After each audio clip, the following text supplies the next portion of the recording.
राधा के अन्य ग्रंथ बहुत है, राधोपनिषद है, राधा के ऊपर तो पुराण भरे पड़े हैं, ग्रंथ भरे पड़े हैं। सच तो है कि वेदों में भी राधा आई है, उपनिषदों में राधा है, पुराणों में राधा है, सर्वत्र राधा है। लेकिन आप चौंक न जाएं तो एक बात कहें, भागवत में राधा का नाम नहीं है।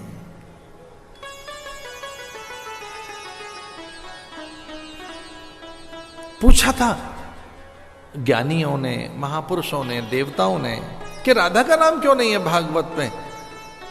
तो सुखदेव मुनि ने कहा कि अपने गुरु का नाम कैसे लें, जैसे राधा नाम जिह्वा पर आता है समाधि लग जाती है, ध्यान में चले जाते हैं। और एक बार मेरी समाधि लग गई तो फिर नहीं खुलेगी वर्षों। ये कथा कौन सुनाएगा, ये परीक्षित का तारण कौन करेगा, परीक्षित को मोक्ष कौन देगा। और मुझे 7 दिन कथा सुनानी है, होश में रहूं मैं बहक न जाऊं, ध्यान में न चला जाऊं। कथा तो रस, राधा तो रस का नाम है, राधा समाधि का नाम है। अगर मुझे एक बार भी राधा मेरी जिह्वा पर आ गया तो रस, आनंद, प्रकाश, समाधि में डूब जाएगा मेरा मन।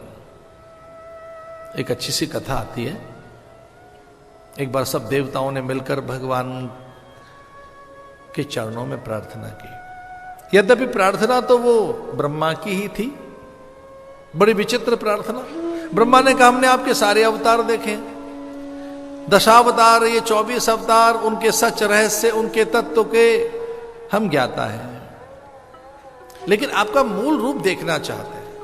हे नारायण, हे ब्रह्म, हे ईश्वर, हम तेरी निजता, तेरे अस्तित्व, तेरी सत्ता, तेरे स्वरूप और तेरे एकांतिक रूप का हम दर्शन करना चाहते हैं। भगवान ने कहा ये आप चाहते हैं कोई और? तो उन्होंने कहा चाहते तो महादेव हैं, हमको आगे कर दिया उन्होंने। चाहते तो महादेव हैं, इनसे पूछ लो। भगवान नारायण ने महादेव से कहा कि प्रभु आप चाहते हैं क्या? बोले भाई हम चाहते तो हम हैं, ब्रह्मा को आगे कर दिया है हमने तो, पर आप क्यों चाहते हैं?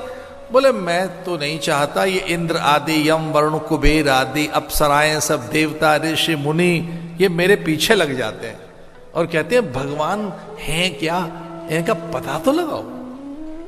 इनमें इतनी करुणा, रस, इनमें इतना सौंदर्य, माधुर्य है, ये जीव के सारे पाप ऐसे ही भुला देते।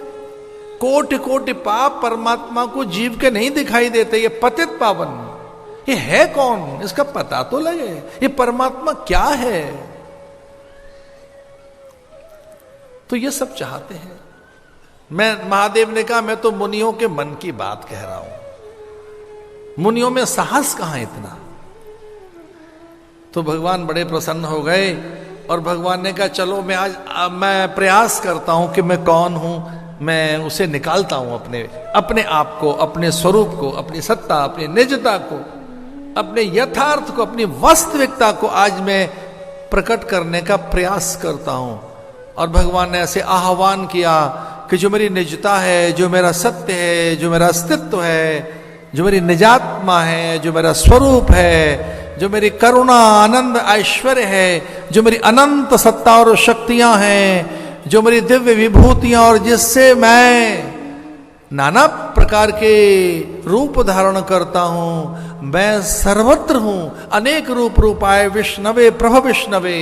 ऐसे भगवान नारायण कहने लगे कि मैं अनेक में जो मैं एक हूं वो कौन हूं, आज उसे निकालता हूं। तो भगवान के सकल अंगों में से धीरे धीरे प्रकाश निकलने लगा, अद्भुत प्रकाश। उस प्रकाश में आनंद, सौंदर्य, माधुर्य, उस प्रकाश में अद्भुत रूप निकलने लगा, विद्युत वर्णा, जैसे बिजली चमक रही हो। पर वो सौम्य, शांत, मधुर, मौन, बड़ी लज्जाशील, संकोच उस प्रकाश में। बड़े लोगों में लज्जा होती है, जितना बड़ा होगा उतना ही लज्जावान होगा। लज्जा कहां रहती है, शील संकोच कहां रहता है?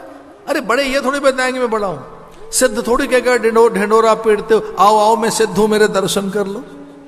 साधु को तो बड़ा संकोच होता है, साधु तो बेचारा छुप के रहता है, किसी को पता न लगे। हमारी समाधि, सिद्धि, शक्ति, विद्या, विभूति का साधु तो छिप के रहते हैं, वो बताएंगे क्यों? साधु अपनी महानता का कभी बखान नहीं करेगा। वो तो कभी कभी चेलों को पता लग जाती है कि हमारे गुरु में कोई वैशिष्ट तो है, वो ढूंढे, हम थोड़ी नगाड़ा बजाएंगे।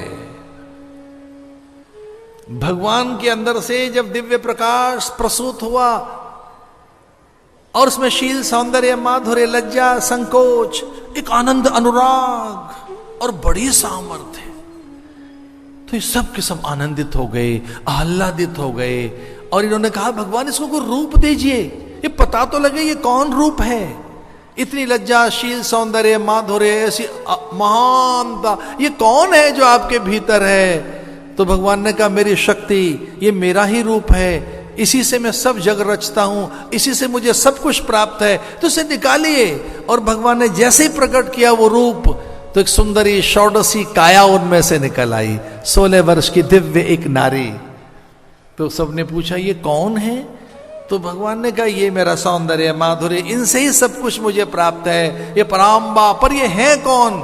और भगवान ने आनंद अनुराग में कह दिया ये राधा, ये राधा है, ये राधा है, ये राधा है, ये काम के लिए प्रदा, ये राधा राशेश्वरी रम्या, जो मुझ में रस है, जो मुझे रामता, अभिरामता है, विशालता है, विराटता है, जो कुछ भी मुझ में ऐसा है जिसके कारण मैं ईश्वर हूं, इनके कारण ये राधा, ये आनंद, ये षोडशी हैं, तापसी हैं, दिव्या हैं, मधुरा हैं, मंगला हैं, कल्याणी हैं, भवानी हैं, जया हैं, परा हैं, अपरा हैं, परा, परया, सपरया, परा, परा, अपरा, अपरया हैं। ये कौन है? ये नित्या है, शुद्धा है, बुद्धा है, मंगला है, कल्याणी है, तारणी है, ये जया है, ये ललिता है, ये राज राजेश्वरी पराम्भा, इनके बिना मैं आधा, ये राधा, ये राधा है, ये राधा है। सुखदेव मुनि की गुरु राधा है। सुखदेव मुनि ने दीक्षा राधा से ली, रस की दीक्षा, आनंद की दीक्षा, माधुर्य की दीक्षा, मौन की दीक्षा, मांगल्य की दीक्षा, भगवत्ता की दीक्षा। इसे सुखदेव मुनि ने कहा मैं जरा सा भी ध्यान राधा का करूंगा तो मैं समाधि में चला जाऊंगा, रस में डूब जाऊंगा, अपने गुरु की भक्ति में लीन हो जाऊंगा। कथा कौन सुनाएगा? कथा तो रुक जाएगी, फिर ठहर जाएगी।